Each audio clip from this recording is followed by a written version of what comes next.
कर्नाटकमध्ये अत्यंत लोकप्रिय ठरलेली उद्योगिनी योजना आता संपूर्ण देशभर राबविण्यात येणार आहे. या योजनेअंतर्गत महिलांना उद्योग करण्यासाठी 3 लाख रुपयेपर्यंत बिना गॅरंटी कर्ज मिळणार असून मोठ्या प्रमाणात सबसिडी देखील मिळणार आहे. तर ही योजना काय आहे ते आपण पाहू. महिलांना व्यवसाय स्थापन करण्यास आणि स्वावलंबी बनविण्यास मदत करण्यासाठी उद्योगिनी योजना सुरू करण्यात आली आहे.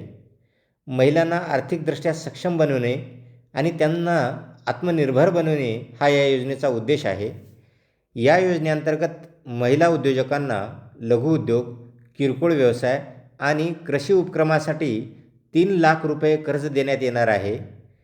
या कर्जासाठी कोणतेही तारण अथवा अनामत रक्कम घेतली जाणार नाही. सामान्य महिलांसाठी कर्जावर जवळपास 30% सबसिडी असणार आहे.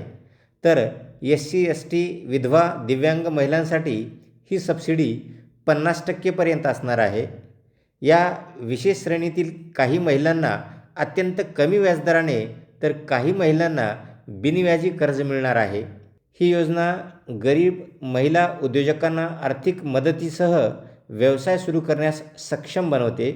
या योजनेअंतर्गत लाभार्थी महिला जवळपास 88पेक्षा जास्त प्रकारचा व्यवसाय सुरू करू शकतील आणि या योजनेच्या कर्ज व अनुदानाचा लाभ घेऊ शकतील. बँकांनी समाजातील विविध घटकांमार्फत महिलांना कर्ज देताना किमान व्याजदर किंवा व्याजमुक्त कर्ज देण्याचे सरकारने निर्देश दिले आहेत. उद्योगिनी योजनेसाठी पात्रता निकष हे पुढील प्रमाणे आहेत. अर्जदार महिला असणे आवश्यक आहे. तसेच अर्जदार महिलेचे वय 18 ते 55 वर्षाच्या दरम्यान असावे.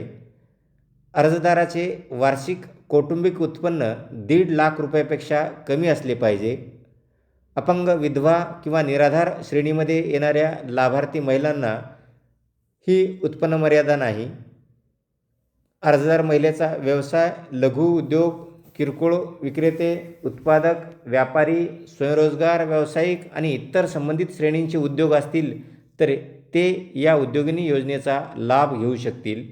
या उद्योगिनी योजनेचा लाभ घेण्यासाठी महिलांना काही कागदपत्रे बँकेला सादर करावी लागतील, ज्यामध्ये रेशन कार्ड किंवा मतदार ओळखपत्र, पासपोर्ट आकाराचे फोटो, तसेच ज्या उपक्रमासाठी महिलेला आर्थिक मदत हवी आहे त्याचा तपशीलवार प्रकल्प अहवाल, तसेच ज्या उपक्रमासाठी तुम्हाला आर्थिक मदत हवी आहे त्या उपक्रमातील प्रशिक्षण किंवा अनुभवाचे प्रमाणपत्र, त्याचबरोबर कुटुंबाचे वार्षिक उत्पन्न प्रमाणपत्र. जर अर्जदार महिला SC, ST प्रवर्गातील असेल तर जात प्रमाणपत्र, यंत्रसामग्री, उपकरणे आणि भांडवली खर्चाचे कोटेशन आणि अर्जदार महिलेचे रहिवासी प्रमाणपत्र. तर ही सर्व कागदपत्रे सादर करून महिला उद्योगिनी योजनेचा लाभ घेऊ शकतील. या योजनेच्या माध्यमातून महिला उद्योजक होतील आणि आत्मनिर्भर बनतील. परिणामी महिला सक्षमीकरणाचा उद्देश सफल होईल. गरजवंत महिलांनी या योजनेचा जरूर लाभ घ्यावा. ही माहिती आवडली असेल तर व्हिडिओला लाईक करा. अशाच प्रकारच्या अद्ययावत माहितीसाठी चॅनलला सबस्क्राईब करा. धन्यवाद.